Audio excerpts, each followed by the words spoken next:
So eventually, you're just going to have to trust your intuition. If you're on a spiritual journey, then you have to do the work. That's just the way it is. Hi, I'm Elizabeth Eleanor, and I'm an intuitive empath.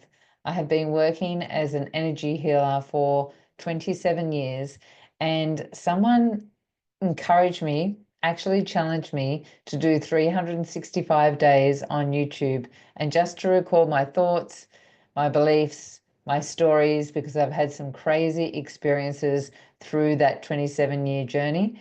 And there's people that are waking up spiritually right now in time. And I've been told that they're going to need some support.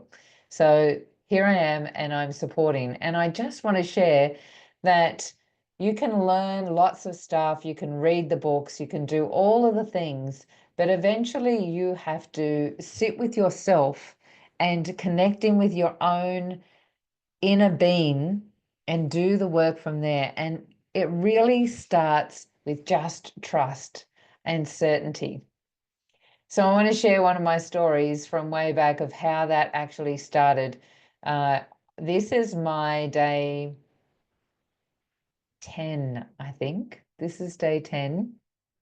I should have checked that before I started. Hopefully I just got the right time, the right day that you will see on the title. And if you haven't watched the other videos that I did, I definitely, they're no big order or no nothing in particular order, though I did start my spiritual journey from the very start. And I just encourage you to hit subscribe and to press the bell for notifications when we put another video on.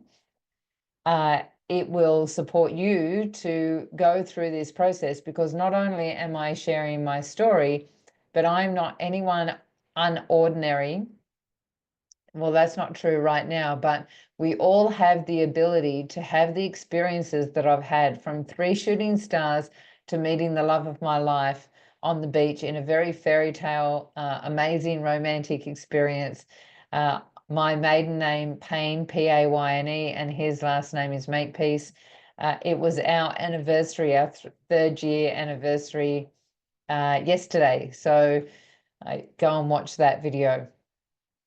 So really, it started for me trusting myself when I left the partner and the father of my children. That was a really big thing, because I had been brought up to believe that I was not worthy and not good enough and all the things like everybody else. And I can imagine that you're sitting there going, yep, that's me. I felt very incapable in life. And when I left the family home, I didn't know what was going on in the world. So I was very isolated from the rest of the community. My mum had had a stillborn a year before I was born. And in those days, it was just go and have another baby. There was no healing process that they took you through. And so it was, I grew up special, because not only was I alive and I breathed and I cried, but I was also a girl after 3 boys. And so that meant, special meant, don't let her outside.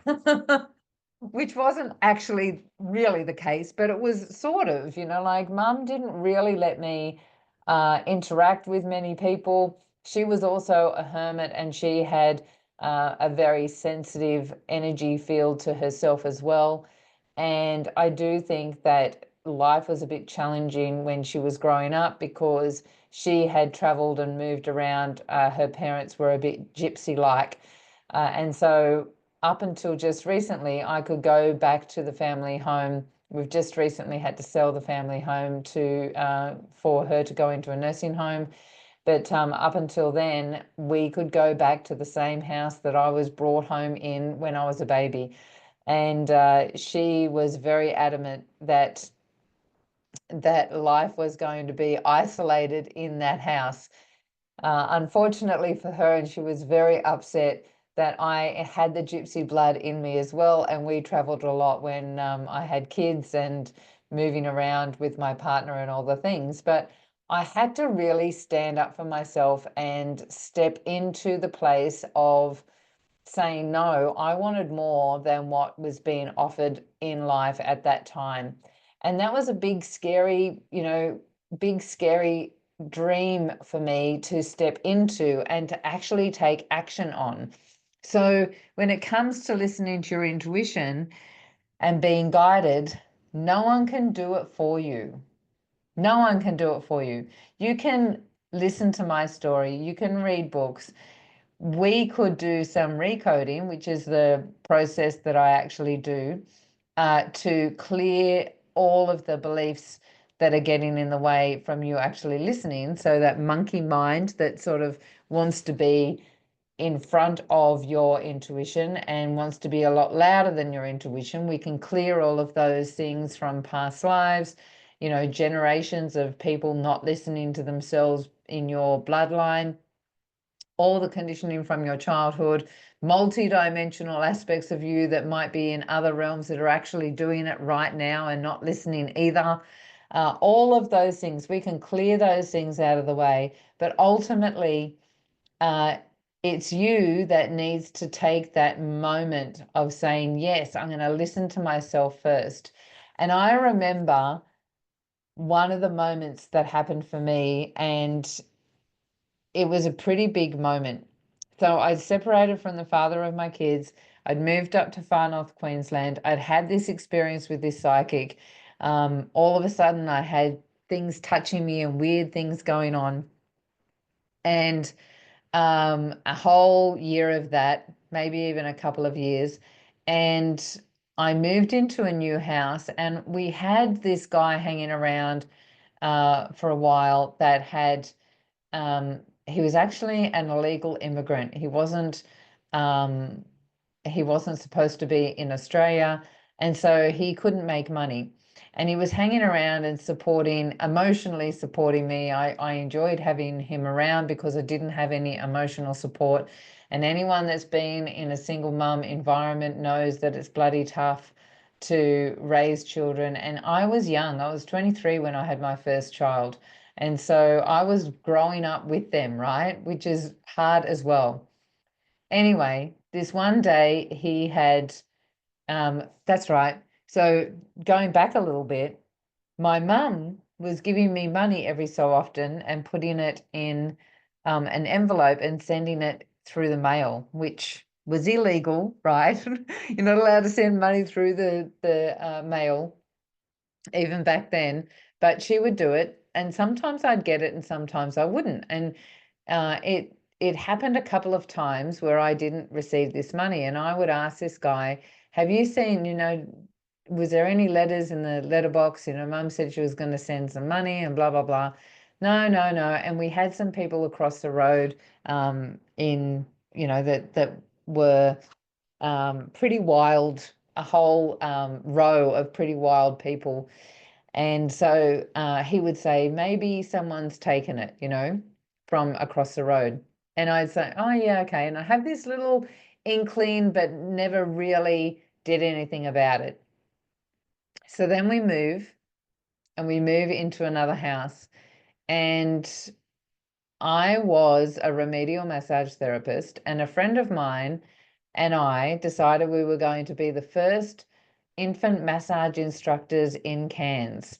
And I was a single mum, and so I had this glass jar on top of my fridge with massage dream written on it. And me being me, my personality type is that I just create, I'm not big on all the details. And I had it on top of my jar, and I would just, on top of my fridge, and I would just put money in there whenever I could. Didn't think about checking how much money was in there. I just did it. So this one day I had come home, I had to take him back up the range. He was going to Sydney the next day on a flight, and I was running a bit late. So I came home and I said, okay, everyone jump in the car. I just need to duck to the loo, and then I'm going to get a drink, and then I'll be in the car. So they all jump in the car, and I go into the kitchen and I walk past the fridge, and there was just this feeling, very strong feeling. And I looked up at the fridge and that jar, and I had no physical way of knowing if any money had just been taken out of that jar. But I had this feeling that he had just taken money out. So I get in the car, we're driving, and I say to him, "Did you just take some money out of my jar on the fridge?" Well, it was 45 minutes maybe to get to his area, and he spent the whole time gaslighting me. I don't think there was even that word back then, that terminology. But basically, it was like, how would you think that I could do such a thing to someone that's a single mum and someone that I love? And he just kept on and on and on about, who do you think I am? Blah, blah, blah. And I listened and I just took it all in, because in those days, that's what I did. And it felt a little bit bad and all the things, like maybe I had doubted myself, maybe I had got the wrong feeling, all of those things. Dropped him off, drove down the range, and I just went, you know what? I just have to listen to myself. I've been getting these nudges for so long, and this time I just have to listen to myself. So when I got home, I rang him up and I said, you know what?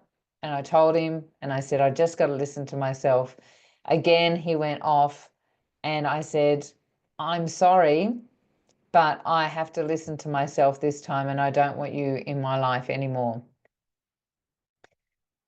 He went to Sydney on a plane, and a week later, I get a letter in the mail saying, I have no idea how you worked it out, but I did take money out, and I am so sorry. And I think you're amazing, and blah, blah, blah. And I'm sorry that, this relationship, I've ruined this relationship, and blah, blah, blah, blah, blah. And it was one of those moments. It was one of those moments where I just went, okay, this means that my intuition is right. This means that the voice that I heard and that feeling that I had was right. And I am no longer going to second guess myself anymore. So if you've had anything like that, your intuition is getting you to listen to this right this moment, right now, for a reason. It's time for you to start listening to your intuition. And when sometimes it may not be accurate, and it's not necessarily that your intuition isn't accurate, it's more that you have interpreted it the wrong way. You've listened to the unconscious that jumps in too fast, and you've listened to that first. Is a matter of fine tuning, and it's a matter of feeling what the feeling feels like in your body so that you can recognize that the next time. And then you've got a point of reference. So when you've got that reference point and you feel that again, you can then go, know this experience, know what it feels like, and I'm going to listen to myself, and I'm prepared to be wrong. And that is the biggest part. If you're listening to this, the biggest part of this is being prepared to allow yourself to be wrong, because when you fail, you're failing forward, not backwards. And it's important for us to make mistakes. It's important for us to not be perfect. It's important to let go of that and just move into the certainty that you're always going to be making mistakes. That's what life's all about. The more you can allow yourself to do that, the more you can step into your own sovereignty and just keep listening with certainty and trusting your own guidance system. So, is it time? Is it time for you to listen? I'd love for you to put in the comments when you have listened and when maybe you haven't and it's fallen apart on you. Any questions that you've got, duck into the comments, and I would love to jump back in and answer any questions. And if you are interested in finding out a little bit more about how to find that guidance system or to work with that guidance system, then just jump into the links that are in here, and you can follow me on Facebook or check out my website. All the things that you already know, and it's about taking action. So take care, and I'll see you tomorrow.